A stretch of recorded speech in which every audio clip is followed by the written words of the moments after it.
Bro रेला गरेको होइन कि यो अरूको स्टोरी सुन्दाखेरि त्यस्तो डरलाग्दो फिल हुँदैन होला, तर जब आफ्नोमा सङ्कट आइपुग्छ नि त्यो सिचुएसन, तब मात्रै थाहा हुन्छ कि कस्तो चाहिँ मतलब डर लाग्छ होला।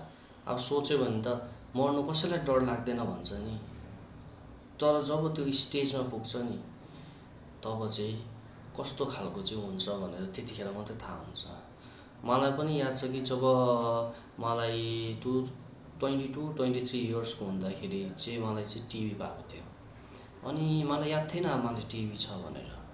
त्यो टाइममा पुरा डरलाग्दो पानी परिरहेको थियो, अनि म साथीको घरमा थिएँ। त्यति बेला 3-4 जना साथी मेरो रुममा थियो होइन, साथीको रुममा थिएँ म।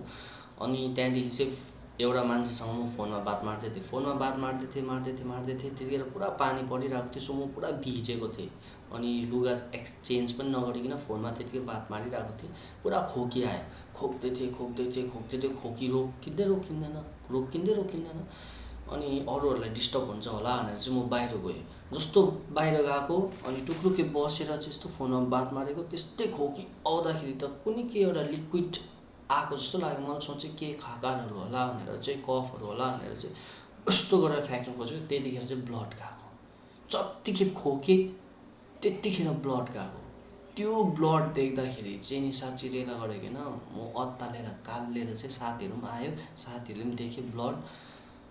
अब साथीहरूले देख्यो ब्लड, साथीहरूलाई पनि टेन्सन भयो। तर त्यो भनेर डरलाग्दो अब मलाई भइरहेको छ नि त फिल, यस्तो डरलाग्दो ला I am going to die भनेर। अब त्यतिखेर टिभीको सिम्टमहरू त्यस्तो डरलाग्दो थाहा थिएन, अनि I am going to die भनेर त्यस्तो फिल हुँदाखेरि चाहिँ अब त्यस्तो डरलाग्दो स्केयर हुन्छ। सो यहाँ पनि